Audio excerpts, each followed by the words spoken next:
कायस्थों का पर्व अवतरण दिवस।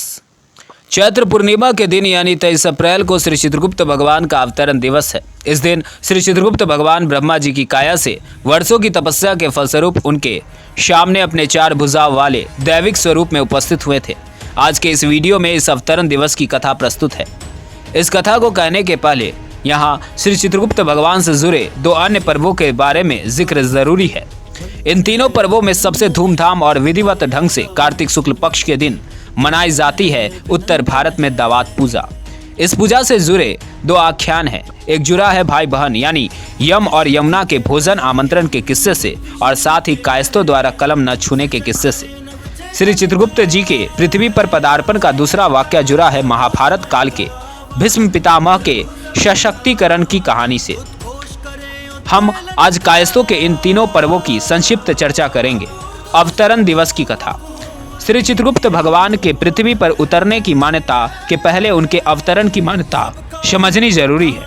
विदित है कि यमलोक में समस्त प्राणियों के पाप पुण्य के आधार पर स्वर्ग नरक के निर्धारण का काम ब्रह्मा जी ने सर्वप्रथम यम को सौंपा था, लेकिन कार्यभार संभालते ही मांडव ऋषि के पाप पुण्य के निर्धारण में यम से भारी चूक हुई।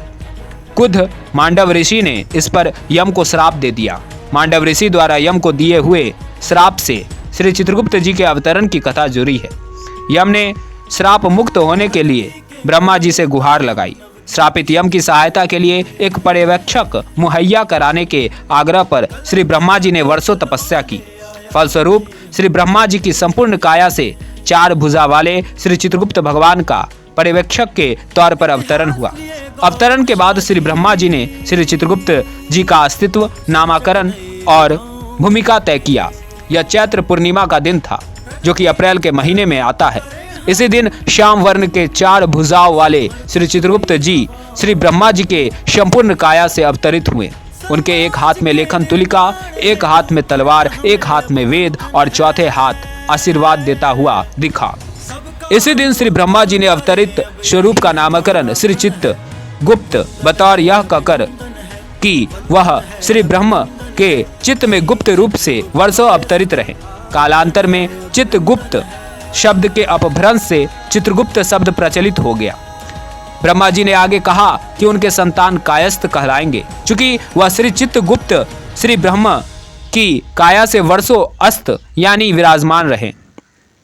श्री ब्रह्मा जी ने श्री चित्रगुप्त जी की भूमिका बतौर पाप पुण्य लेखाकार, न्यायाधिकारी और दंडाधिकारी तय किया। तत्पश्चात श्री ब्रह्मा जी के ही निर्देश पर श्री चित्रगुप्त ने सृष्टि चालन के विधि विधान में पांडित्य प्राप्त करने के लिए अवंती यानी कि उज्जैन के कायथा गांव के लिए तत्काल प्रस्थान किया।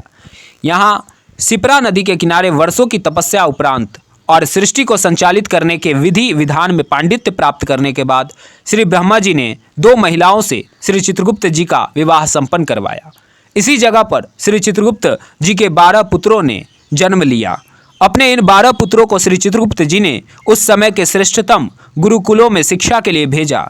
शिक्षा प्राप्त करने के बाद ये पुत्र कायथा लौटे, जहां उनका विवाह श्री चित्रगुप्त ने नागवंशी महिलाओं से कराया। तत्पश्चात श्री चित्रगुप्त ने अपनी अपनी यश और समृद्धि की ध्वजा फैलाने के लिए इन पुत्रों को पत्नियों सहित भारत के अलग अलग दिशाओं में विदा किया। पृथ्वी पर गृहस्थी की जिम्मेदारियों से निपटकर श्री चित्रगुप्त अपने मूल स्थान को अपने मूल भूमिका के निर्वाह के लिए लौट गए। इस तरह उज्जैन के समीप शिप्रा नदी के समीप स्थित कायथा गांव कायस्थों से जुड़े महाआख्यानों और इतिहास का संगम है।